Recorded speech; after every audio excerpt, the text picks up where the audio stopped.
பெருநாளை பொறுத்தவரையில முஸ்லிம்கள் தங்களுடைய கடமைகளாகிய 5 கடமைகள் ஒன்றான நோன்பு 12 மாதங்களிலே ஒரு மாதம் சிறப்புக்குரிய மாதமாக ரமலான் மாதம் என்று குறிப்பிடுகிறது.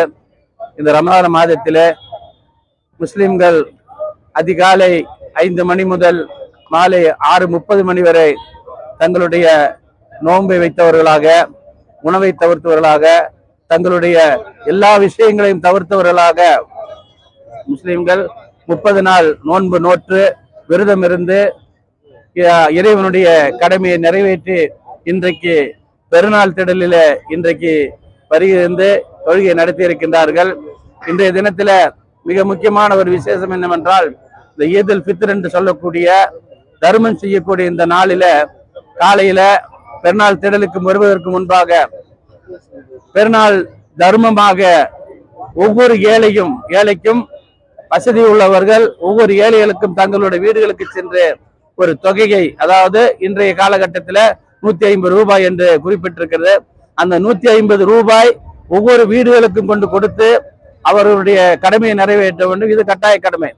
ஒவ்வொரு வசதி உள்ளவர்களும் ஒவ்வொரு ஏழை வீட்டுக்கு, இன்றைக்கு எந்த ஏழையுமே உணவில்லாமல் அவர்கள் வசதி இல்லாமல் இருக்கக்கூடாது என்ற அடிப்படையில எல்லா ஏழைகளும் உணவு உண்ண வேண்டும் என்ற அடிப்படையில அந்த 150 ரூபாய் நிர்ணயிக்கப்பட்ட தொகையை பித்ரு சதக்காவாக, தானமாக, தர்மமாக இன்னைக்கு வழங்கப்பட்டு இந்த பெருநாள் திடலில் நாங்கள் வந்திருக்கிறோம். ஆயிரக்கணக்கான மக்கள் கலந்து கொண்டார்கள்.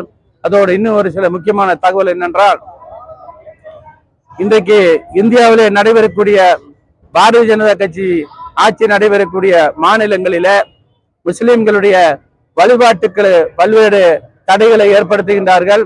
குறிப்பாக இத்தனை நாடு சுதந்திரம் அடைந்த பிறகு அதற்கு முன்பும் சரி முஸ்லிம்களுடைய பண்டிகை என்பது 2 பண்டிகை தான் முக்கியமான பண்டிகை. ஒன்று இந்த ஈதுல் ஃபித்ர் என்று சொல்லக்கூடிய பெருநாள் தொழுகை, இன்னொன்று ஈதுல் அல்ஹா என்று சொல்லக்கூடிய இன்னொரு பெருநாள் தொழுகை.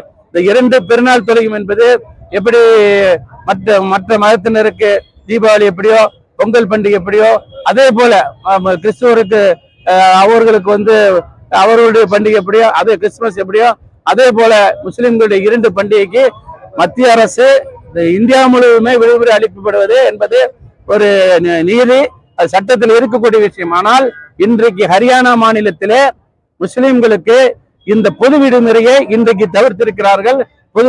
பொது விடுமுறைகள் என்று இன்றைக்கு அறிவித்திருக்கிறார்கள். ஹரியானா மாநிலத்தில முஸ்லிம்களுக்கு மிகப்பெரிய ஒரு துரோகத்தை இழைத்திருக்கிறது.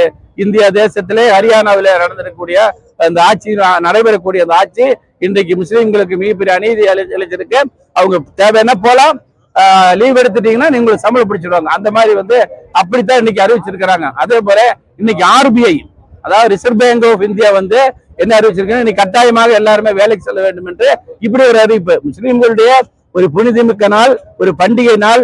இந்த நாளில் கூட அதுல இருக்கக்கூடிய முஸ்லிம்களாக பணியாற்றக்கூடியவர்களுக்கு ஒரு விடுமுறை இல்லை என்றால் என்ன இந்த தேசத்தில் என்ன நடந்து கொண்டிருக்கிறது? இந்த நாடு ஒரு ஜனநாயக நாடா? ஜனநாயக நாட்டில் தான் நாங்கள் வாழ்கிறோமோ என்ற ஒரு சந்தேகம் எழக்கூடிய நிலை ஏற்பட்டிருக்குது.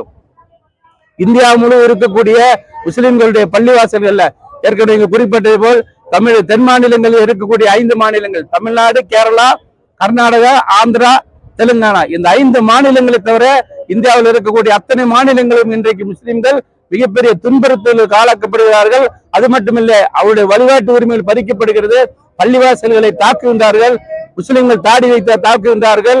அதே போல சமீபத்தில் நடைபெற்ற ஹோலி பண்டிகை கொண்டாடட்டும், யாரு பண்டிகை கொண்டாடுறது எந்த தவறு இல்லை. ஆனால் பள்ளிவாசல்களை தார்பாய் மூலமா அதை மூட வச்சு அந்த ஹோலி பண்டிகை கொண்டாடப்பட்டிருக்கிறது. அப்படிப்பட்ட மிகப்பெரிய ஒரு கொடூரமான செயல் இன்றைக்கு நாட்டில் நடந்து கொண்டிருக்கிறது.